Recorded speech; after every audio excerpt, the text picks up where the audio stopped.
I'm also delighted to introduce Senator Gary Peters.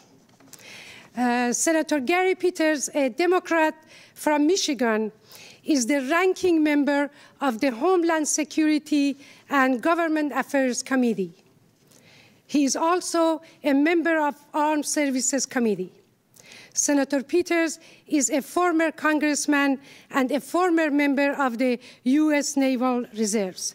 Please welcome Senator.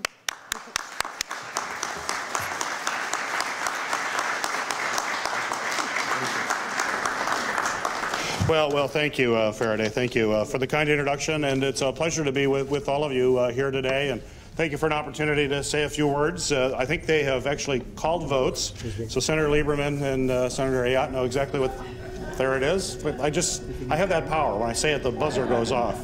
It's amazing. So the votes have been called, which I will have to run and turn it over to all of the wonderful, distinguished guests here to talk more about this. But it's a pleasure to be here. It's a pleasure to celebrate the new year with you and have an opportunity to do that. And I'll say that I know the Michigan chapter, although I don't know how many, I haven't seen folks from Michigan here. I know we have a very active Michigan chapter. They haven't, well, of course. So we've got some folks from Michigan, which is great. We have a very active chapter in Michigan. Yes, some more there. Come on out with pride. I know with travel has become a little bit more sketchy for folks, and so I'm sure that had an impact on folks that are here, but their spirit is here and their presence is here with us as we come together. You know, I enjoy to have this opportunity to be here, and I really appreciate this organization really standing firm for the people of Iran, and to know that the people of Iran and the regime of Iran are two different entities. And they have to make sure that the people of Iran have the opportunity to be able to voice their opinion, to be able to have their votes count, to be able to enjoy the civil liberties that they deserve and want. And that's very difficult with the current regime. You know, I deal with Iranian issues on a regular basis here as a member of the Senate, and particularly as a member of the Armed Services Committee. In fact, just earlier today, we had the commander of Central Command before us talking about issues in the Middle East. And it's no surprise to everybody here, the Iranian regime is still engaged in nefarious activities throughout the Middle East, continue to engage in destabilizing efforts throughout that region, continue to engage in terrorist activities, and if anything, what we've seen in the last few months, they've actually accelerated those activities over time. The thing that's probably most troubling to me is that it appears, and we heard testimony today, that they continue to work towards a nuclear weapon. Now with JCPOA, with the United States pulling out there, they're now enriching uranium and continue to do that at a pace that simply is unacceptable. When you think about what Iran has been involved in throughout the Middle East, and to think the unthinkable, which is to have them in the possession of a nuclear weapon, is truly unacceptable, simply that we can never stand for. And so I appreciate this organization in making sure the American people understand that, making sure the story gets out as to what they are engaged in. And it's not just what this regime does around in the region, but for decades they have been directly responsible for mass executions of political prisoners.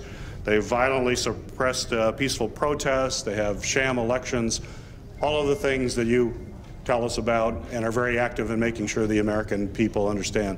Those clearly are not values that we share as Americans. As Americans, we believe that everybody should have the opportunity to stand up for liberty and to have those kind of basic freedoms. And we also believe that a nation state should be part of the world community. Iran refuses to be a part of the broader world community. And when you think about what's happening now with coronavirus, now more than ever, we need to come together as a world community and grapple with what has been declared officially now as a pandemic. There are no borders when it comes to a pandemic, and there can't be, when it comes to having solutions and dealing with this issue, we have to come together as a world community. But it's very difficult to do that with the current Iranian regime, who's unwilling to sit down and work in that kind of cooperative way.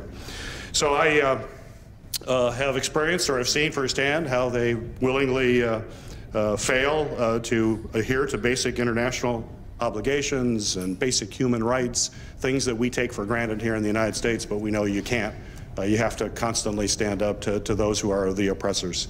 So again, thank you for allowing me to be here. Thank you for all this organization does. You know, the Iranian American Community Organization has been on the forefront. Since the day I came in Congress, I've had an opportunity to work with this organization.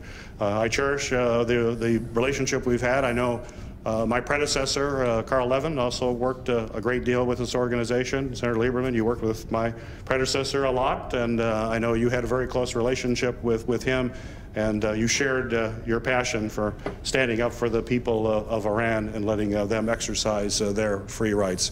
So thank you for what you're doing. Congratulations on celebrating another new year, and just thank you for lighting the flame and making sure that we never forget that we need to stand with the people of Iran and understand that the regime does not represent the people of Iran. Thank you so much.